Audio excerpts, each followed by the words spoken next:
अब मुझे ये काला अंधा सिखाएगा। सावधान, ये निष्ठुर औरत, अपने जबान को लगाम दो, नहीं तो तुम्हें इसका परिणाम भुगतना होगा। अरे ढोंगियों, चलो चलो जाओ यहाँ से। क्या तुम्हारी माँ भी ऐसी ही थी?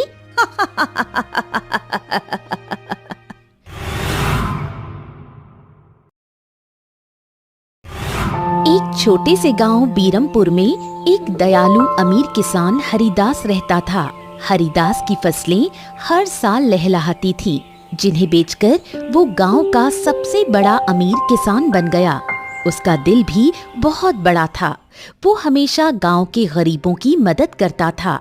उसकी पत्नी मीरा एक घमंडी और अहंकारी महिला थी, जो हमेशा दूसरों की गलतियां निकालती थी और उनका मजाक उड़ाती थी। अजी सुनते हो, कहाँ मर गए? हमारी सारी संपत्ति गांव वालों को ही चढ़ा दोगे क्या? हमारे आने वाले बच्चों के लिए भी कुछ रख दो। अरे अरे अरे अरे अरे भाग्यवान, तुम ऐसा क्यों बोल रही हो? देखो, तुम अभी गर्भवती हो। तुम्हारा चिल्लाना, गुस्सा करना, ये हमारे आने वाले बच्चों को नुकसान पहुंचाता है। शांत रहो, शांत रहो, लंबी लंबी सांस लो, शांत। हाँ हाँ, मैं तो कुछ बोलूं भी नहीं। हाँ। और इस गरीब अजगर जैसे काले आदमी को इतने सारे अनाज की बोरी क्यों दे रहे हो? अरे अरे अरे अरे भाग्यवान, ऐसा ना बोलो। देखो, ईश्वर ने सभी का शरीर अलग अलग बनाया है। किसी को उसके शरीर को देखकर बुरा भला मत कहो। अरे बेचारे की बेटी की शादी है, विवाह है, तो मुझसे उधार में अनाज मांगने आया है। हाँ। मीरा गुस्सा होकर अपने कमरे में चली जाती है। ओफो, ये भाग्यवान भी ना। देखो पुनिया भैया, मैं माफी चाहूंगा। मेरी पत्नी क्या कहे ऐसी ही है। इसकी बातों को दिल पर मत लेना भैया, है ना? अरे नहीं भैया, नहीं नहीं नहीं, गरीब है तो सुनना ही पड़ता है। अब हम काहे को दिल में लेंगे। चलिए अब मैं विदा लेता हूँ। धन्यवाद भैया, धन्यवाद। इतना बोलकर पुनिया वहां से चावल की बोरियां पकड़कर चला गया। हाँ, मुझे भाग्यवान को समझाना ही चाहिए कि ऐसा व्यवहार उन्हें छोड़ना होगा। ये अच्छी बात नहीं है। हरिदास घर के अंदर जाकर मीरा से बोला, अरे देखो भाग्यवान, तुमने सही नहीं किया जो अभी बाहर बोला। हाँ, तुम किसी को ऐसे नहीं बोल सकती हो। अरे तुम्हें इसका परिणाम जरूर मिलेगा। समझ रही हो मैं क्या बोलना चाह रहा हूँ? हाँ हाँ हाँ, बड़े आए समझाने वाले। मेरे पिता ने तुम्हें इसलिए 20 एकड़ जमीन नहीं दी कि तुम मुझे ये सिखाओ। मेरे लिए बाजार से आम लेकर आओ, मुझे आम खाने का मन कर रहा है। हाँ हाँ हाँ, ठीक है भाग्यवान, मैं बाजार जाकर तुम्हारे लिए खट्टे मीठे आम लेकर आता हूँ। ठीक है। हरिदास बाजार जाते वक्त सोचता है, हाँ, भाग्यवान को ऐसा नहीं करना चाहिए। पता नहीं मेरे बच्चों पर इसका क्या असर होगा। क्या कहूं मैं। हरिदास बाजार में एक फल की दुकान पर। नमस्कार बिज्जू भैया, नमस्कार। नमस्कार हरिदास भैया, नमस्कार। बहुत दिनों बाद हैं? हाँ भैया, अब क्या है कि तुम्हारी भाभी है गर्भवती, इसीलिए मुझे अभी घर में ही रहना हो रहा है। वैसे एक काम करो, 1 किलो खट्टे मीठे आम बांध दो, है ना? हरिदास आम पकड़कर घर की ओर निकल जाता है। इधर एक साधु अपने 4 शिष्यों के साथ भिक्षा मांगने आया, जिसमें एक शिष्य लंगड़ा था, दूसरा शिष्य अंधा था, तीसरा शिष्य गूंगा था और चौथा बहरा था। चारों बहुत ही कुरूप थे। भिक्षाम देहि, भिक्षाम देहि माते। तीसरा शिष्य इशारों से।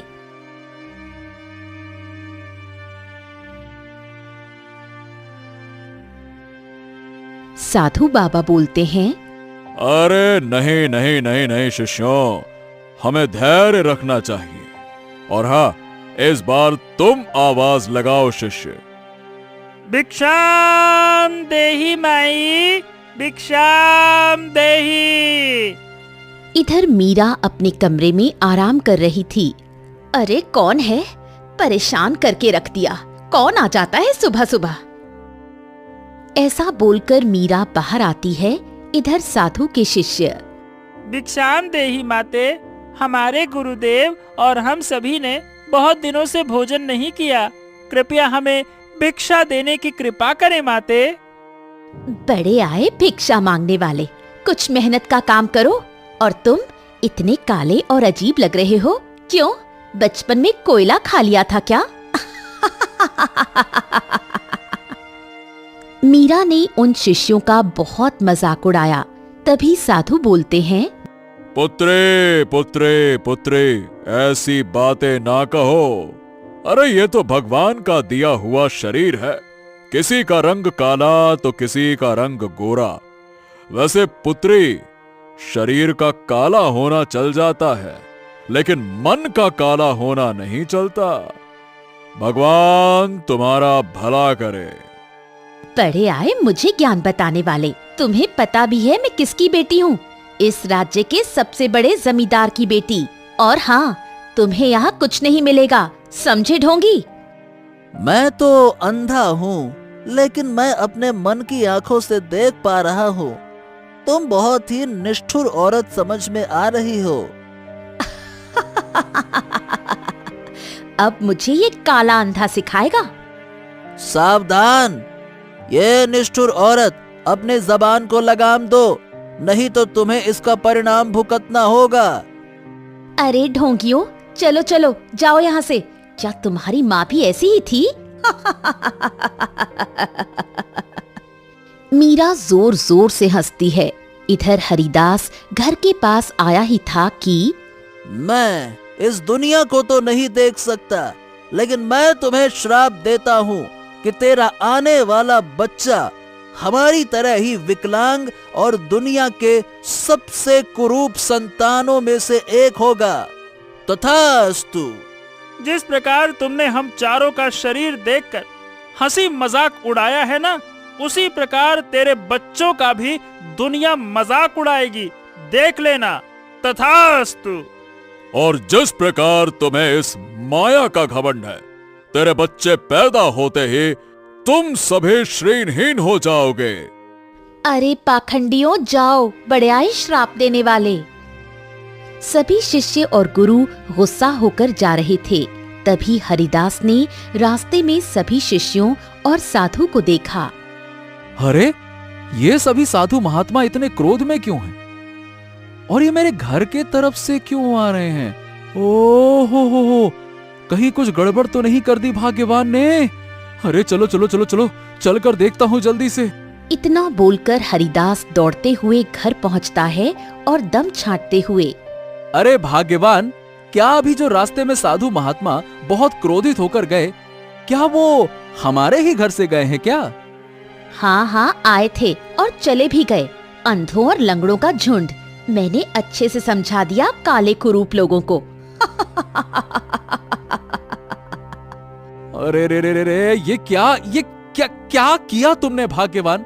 तुमने ये बिल्कुल अच्छा नहीं किया है, मैं तुम्हें बता रहा हूँ। ये बताओ, क्या उन्होंने गुस्से में आकर कुछ कहा तो नहीं तुम्हें? हाँ, तो क्या उनके बोलने से हमारे आने वाली संतान अंधी, लंगड़ी और गूंगी होगी?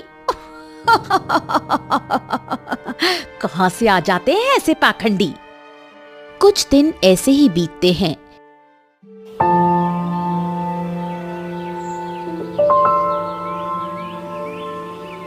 एक दिन अचानक मीरा दर्द से करहा रही थी। अजी कहाँ हो? जरा देखो, मुझे बहुत दर्द हो रहा है, जरा वैद्य जी को बुला लाओ। हाँ हाँ हाँ हाँ भाग्यवान, हाँ हाँ। अरे मंगरू जल्दी आ, कहाँ है मंगरू? आ गया हरिदास जी, आ गया, कहिए। अरे मंगरू, वैद्य जी को बुला कर ला, तुम्हारी भाभी कभी भी बच्चे को जन्म दे सकती है। जल्दी कर, जा बुला कर ले आ, जा। मंगरू गांव के वैद्य को पकड़कर ले आता है। हाँ वैद्य जी, देखिए ना, भाग्यवान दर्द से बहुत कराह रही है। वैद्य जी, कुछ कुछ कीजिए ना वैद्य जी, कुछ कीजिए। वैद्य मीरा को देखता है और गांव की एक धाइमा को बुलाने को कहता है। हरिदास हरिदास हरिदास, भाई मामला तो बड़ा गंभीर है। अरे कुदरत का करिश्मा देखो, एक साथ तुम्हें 4 बच्चे होने वाले हैं। हाँ। उधर धाइमा कमरे में जाती है। कुछ ही देर में बच्चों की रोने की आवाज आती है। धाइमा बाहर आती है। हरिदास जी बधाई हो, तुम्हें 4 पुत्र हुए हैं। लेकिन हाँ, लेकिन क्या धाइमा? हरिदास, तुम्हारे 4 पुत्र बहुत कुरूप, और एक अंधा, दूसरा लंगड़ा, तीसरा तो रोता ही नहीं, चौथा सुन नहीं सकता। मैंने आज तक ऐसे बच्चे नहीं देखे हैं। क्या? तभी एक आदमी आकर बोलता है। हरिदास जी, अरे हरिदास जी बाहर आइए, हरिदास जी बाहर आइए, हरिदास जी। इतना बोलते ही हरिदास आंगन में जाता है। अरे क्या हो गया? तुम इतने घबराए हुए क्यों हो? हरिदास जी आपके अनाज के गोदाम में आग लग गई है, जल्दी चलिए। इधर हरिदास घबरा जाता है और घर के अंदर जाता है। अरे रे, मैं तो बर्बाद हो गया। मैं पूरी तरह से बर्बाद हो गया। मेरा पूरा गोदाम जल गया। ये सब कुछ श्राप का ही असर है। जैसे ही हरिदास देखता है, वो बोलता है। अरे ये क्या है? ये मतलब कोई इतना कुरूप कैसे हो सकता है? और सभी कहीं ना कहीं से विकलांग हैं। ये क्या हो गया भगवान, ये क्या हो गया? मुझे माफ कर दीजिए। मुझे उन साधु महात्मा और उनके शिष्यों को अपमानित नहीं करना चाहिए था। हाँ भाग्यवान, उन्हीं महात्माओं का श्राप लगा है हमारे पुत्रों को। इसीलिए मैं बोलता था कि किसी को उसके शरीर को देखते हुए उसका मजाक मत बनाओ। क्या बोलूं मैं अब? मुझे माफ कर दीजिए।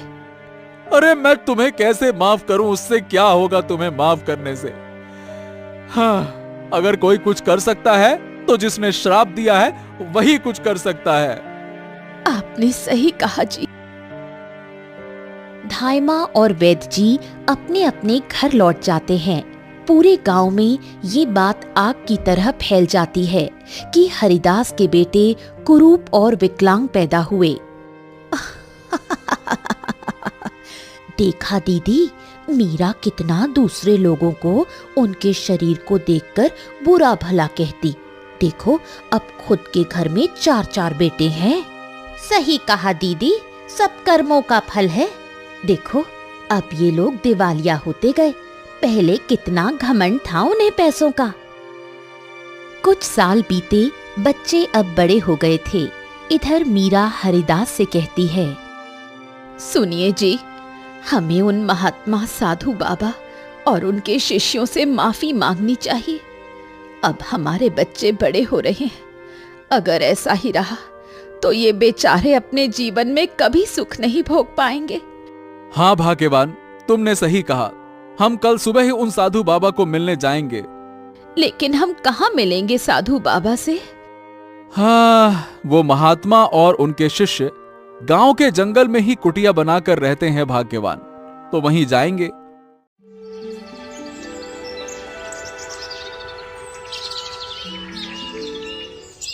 सुबह होते ही हरिदास, मीरा अपने 4 पुत्रों के साथ साधु बाबा की कुटिया पहुंचते हैं।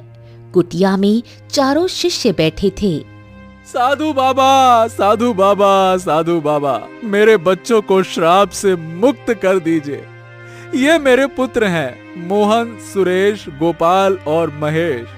बाबा, मेरी पत्नी की गलतियों का इतना बड़ा दंड मत दीजिए बाबा।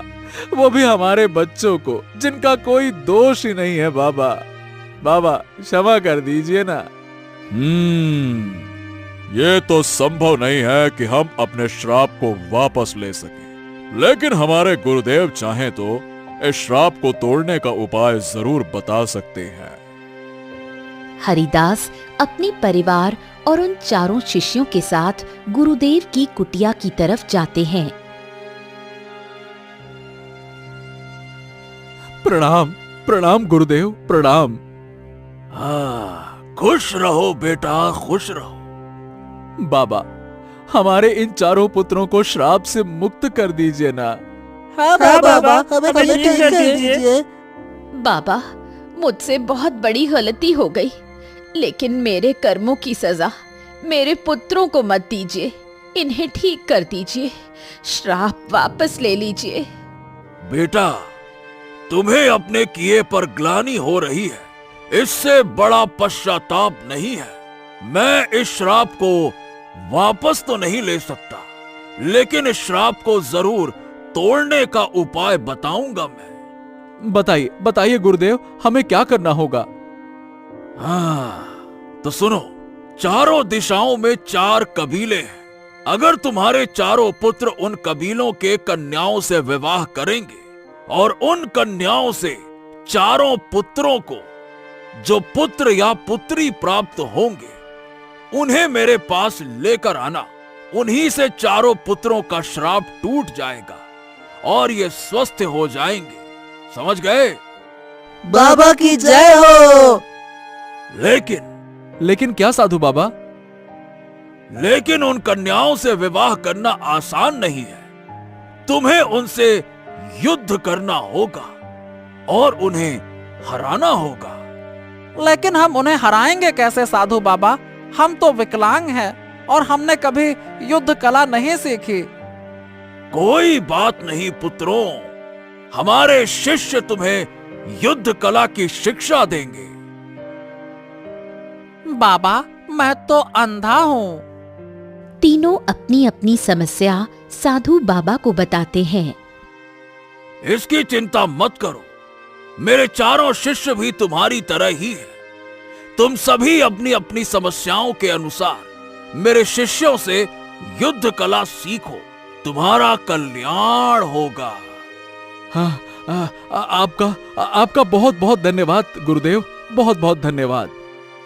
आपने मेरे पुत्रों को दूसरा जीवन जीने का मौका दिया बाबा, आपकी सदा ही जय हो।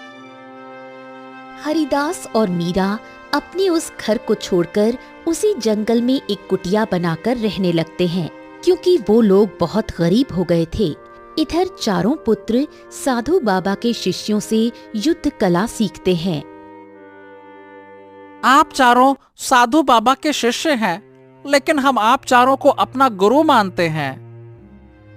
तुम्हारा कल्याण हो। तुम मेरी बात ध्यान से सुनो। ये युद्ध तुम्हें जितना आसान लग रहा होगा, उतना आसान है नहीं वत्स। चारों दिशाओं में जो कबीले हैं, वो अपने युद्ध कला में माहिर हैं। तुम्हें अच्छे से अभ्यास करना होगा, तभी तुम उन्हें हरा सकते हो और अपने श्राप को तोड़ सकते हो। समझ गए? मोहन, सुरेश, गोपाल और महेश, तुम्हें अपनी समस्याओं के अनुसार हम तुम्हें युद्ध कला सिखाएंगे। चारों ने को विद्या के बारे में बताना शुरू किया। गुरुदेव, मैं अंधा हूँ, तो मुझे कौन सी विद्या सीखनी होगी? मैं भी अंधा हूँ, लेकिन मैंने कभी हार नहीं मानी। तुम्हें उत्तर में जाना होगा और तुम्हें उत्तर दिशा के कबीले से युद्ध करना होगा। मैं तुम्हें किसी अस्त्र से कैसे बचा जाता है वो सिखाऊंगा, क्योंकि हम अंधे हैं। हम अपनी आंखों पर भरोसा ना करते हुए अपने कानों पर सबसे ज्यादा भरोसा करते हैं। समझ गए? हाँ, जैसे आपके आज्ञा गुरुदेव। गुरुदेव, मैं तो लंगड़ा हूँ, मुझे कौन सी विद्या सीखनी है? मैं भी लंगड़ा हूँ, लेकिन मैं तुम्हें एक पांव से कैसे कठिनाइयों में अपने एक पांव से काम लिया जाता है, इसके बारे में विद्या सिखाऊंगा। मैं बहरा हूँ गुरुदेव, मुझे कौन सी विद्या सीखनी है? शिष्य रामेश्वर ने शिष्य वीरभद्र को स्पर्श करते हुए बताया कि वो अपनी विद्या के बारे में बताए। मुझे भी अच्छे से सुनाई नहीं देता, लेकिन मैं धनुर्विद्या में महारत हासिल कर चुका हूं। मैं तुम्हें धनुर्विद्या सिखाऊंगा। जी गुरुदेव जी। शिष्य वीरमणि बोल नहीं सकता। वो इशारे से गदा चलाने का इशारा कर रहा था। महेश इशारे से सिर हिलाते हुए सहमति देता है। तुम सभी को 3 महीने तक यह युद्ध विद्या सीखनी होगी, तभी तुम चारों दिशाओं के कबीले में युद्ध करने जा सकते हो। समझ गए? लगातार 3 महीनों तक हरिदास के चारों श्रापित पुत्रों ने युद्ध कला सीखी।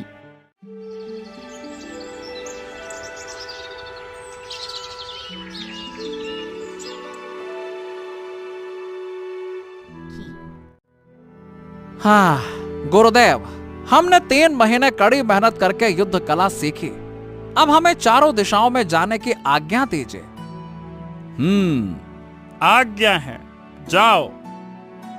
लेकिन गुरुदेव, हम चारों भाइयों को एक साथ जाने की आज्ञा दीजिए ताकि हम एक दूसरे की सहायता कर सकें। जरूर, विजयी भव, जाओ। चारों भाई उत्तर दिशा में जाते हैं।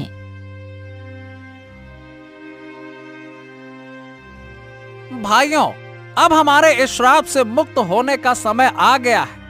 हमें इस घने जंगल को पार करके उत्तर दिशा में जो हिरण्य कबीला है, उनकी कन्या को हम में से एक उन्हें हराकर उनसे विवाह कर लेगा। ठीक है? जी भैया। चारों एक दूसरे के सहारे से कबीले तक पहुंचते हैं। सुरेश ने एक कबीले की कन्या को देखा। सुंदरी, तुम क्या हिरण्य कबीले से हो? कबीले की कन्या बोली, हाँ मुसाफिर, लेकिन आप सभी कौन हैं? इस राज्य के तो नहीं लगते। हाँ सुंदरी, हम इस कबीले की कन्या से विवाह करना चाहते हैं। तुम और इस अवस्था में हमसे विवाह करना इतना आसान नहीं। तुम्हें विवाह करने से पहले हमसे युद्ध करना होगा।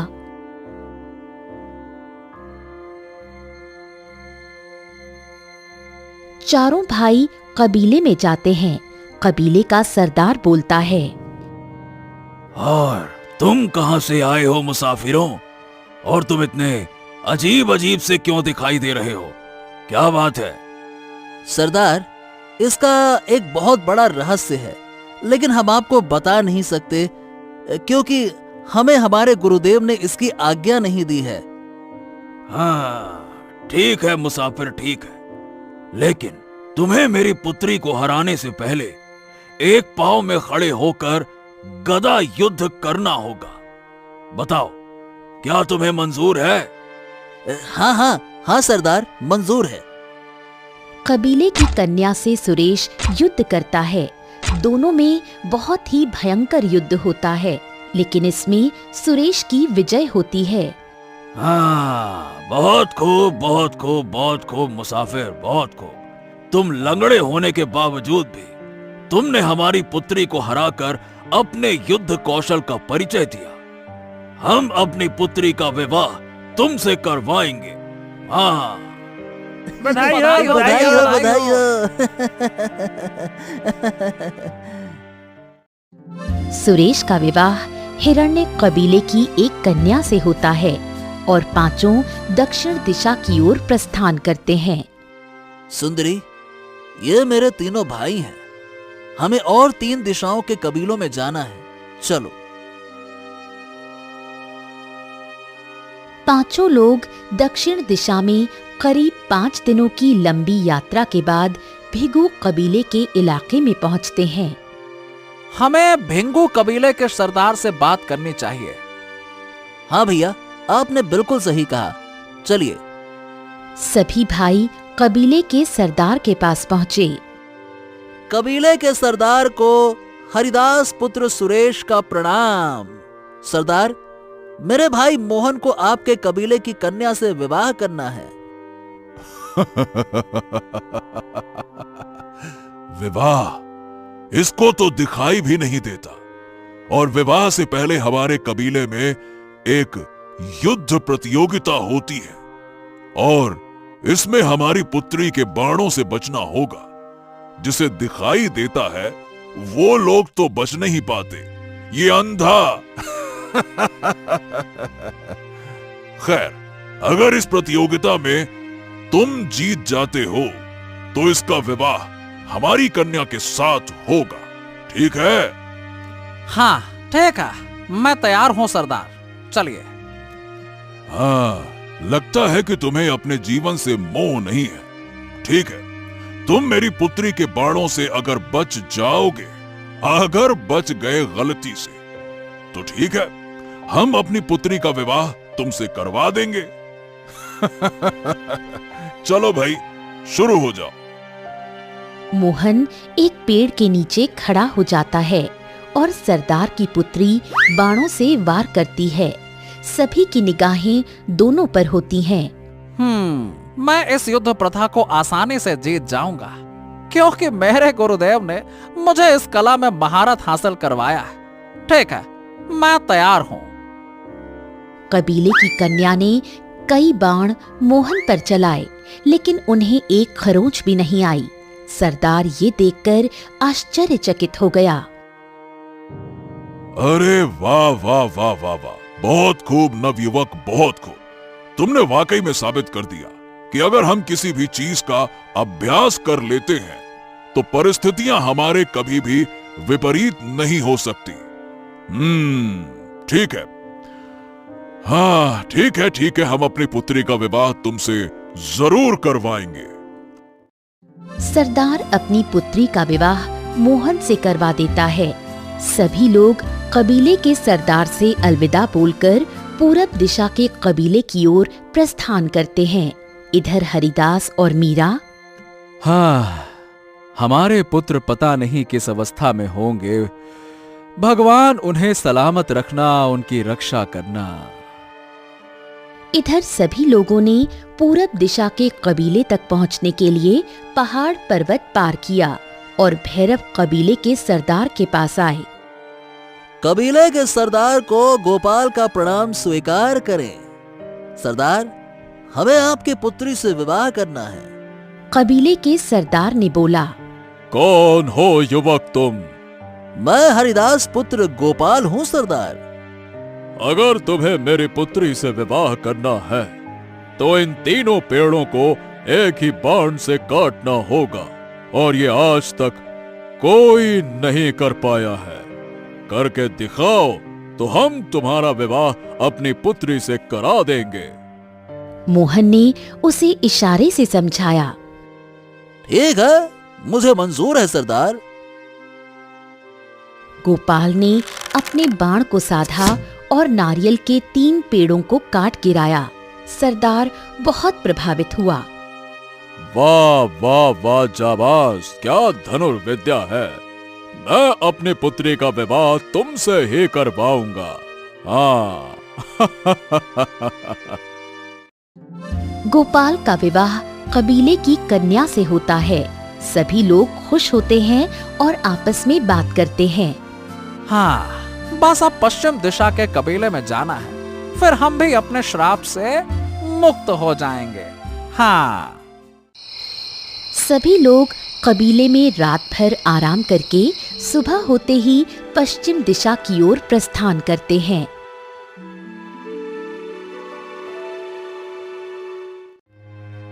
भाइयों, हमें चलते रहना होगा। अब बस हम पहुंचने ही वाले हैं। चलो।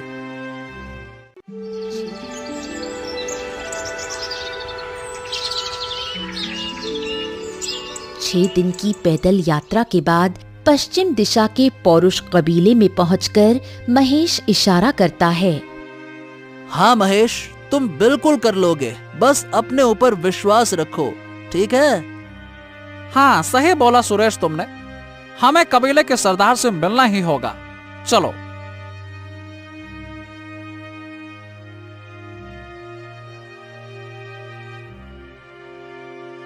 कबीले के सरदार को मेरा प्रणाम।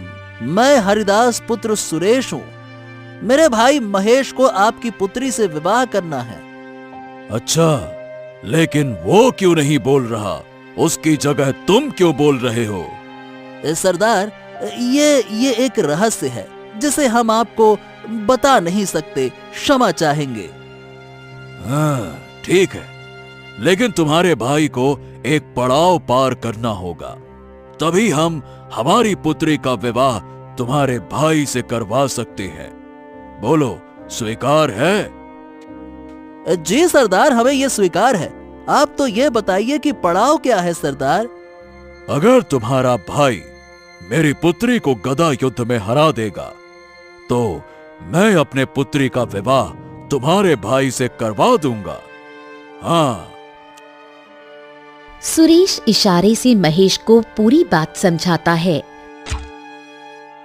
दोनों का बहुत भयंकर युद्ध होता है, लेकिन जीत महेश की होती है। सरदार ने अपनी पुत्री का विवाह महेश से करवा दिया। चारों लोग चारों कबीले की कन्याओं से विवाह कर लेते हैं। हाँ, तो भाइयों, हम सभी ने विवाह कर लिया। अब चलो, हमें अपने घर लौट जाना चाहिए। चलो। हाँ भैया, आपने बिल्कुल सही कहा। चलिए भैया।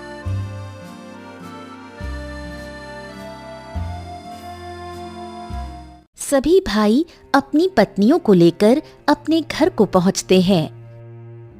अरे अरे भाग्यवान, अरे भाग्यवान, देखो कौन आया है। अरे देखो तो। कौन आया जी?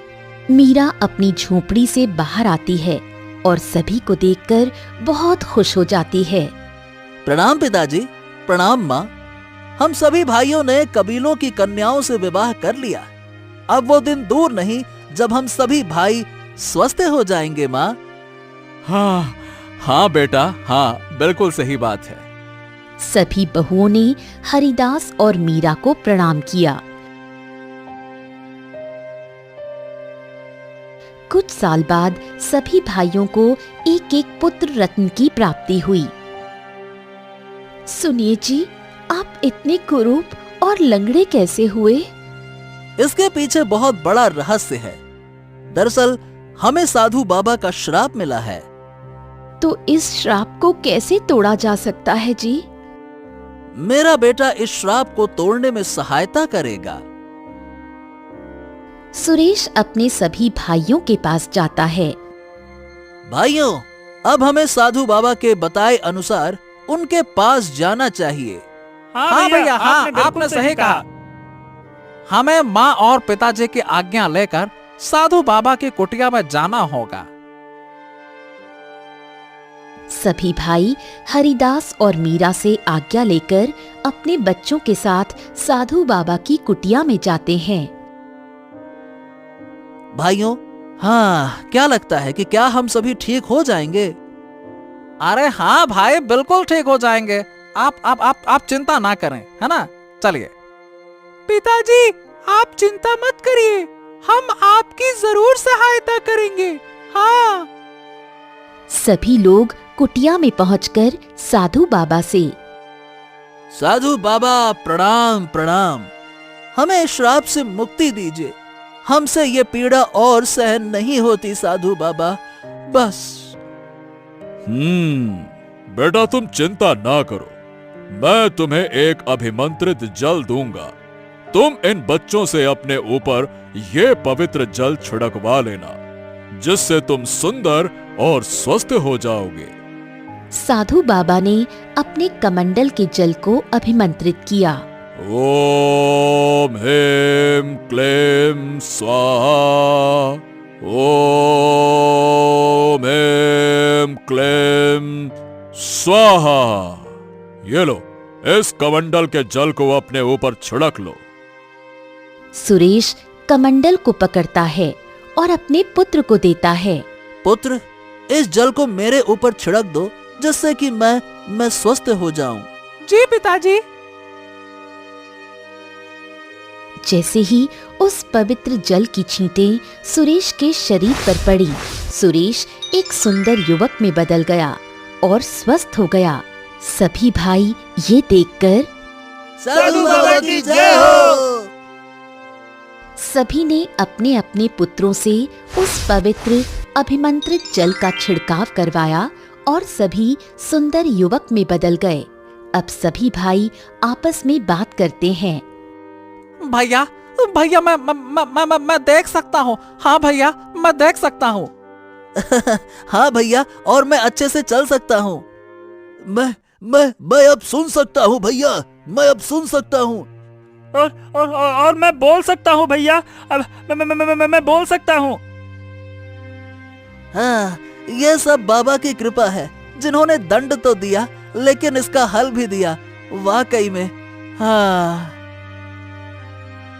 इधर हरिदास, मीरा और उनकी चारों बहुएं साथ में आती हैं। साधु बाबा की जय हो, साधु बाबा की जय हो। बाबा, आपकी कृपा से हमारी संपत्ति भी वापस आ गई, अब हम फिर से अमीर हो गए हैं। हाँ हरिदास, ये हमारे श्राप का प्रभाव था, लेकिन अब खत्म हुआ। देखो, तुम्हारे चारों पुत्र सुंदर और स्वस्थ हो गए हैं। मुझे माफ कर दीजिए बाबा, मैं आज के बाद कभी भी किसी के शरीर को देखकर कभी मजाक नहीं उड़ाऊंगी। हाँ पुत्री, ये सभी शरीर भगवान के द्वारा बनाए गए हैं, इनका अपमान नहीं करना और द्वार पर आए भूखे को जरूर खाना खिलाना, ठीक है? जी बाबा जी, आपकी सदा ही जय हो। हरिदास अपने परिवार को लेकर पुराने मकान में जाते हैं और सभी पुत्र अपनी अपनी पत्नियों और बच्चों के साथ खुशी खुशी रहने लगते हैं। सुनो बच्चों, हमें किसी का उपहास उनके शरीर और उनकी गरीबी को देखकर बिल्कुल नहीं करना चाहिए, नहीं तो इसके बहुत भयंकर परिणाम हो सकते हैं।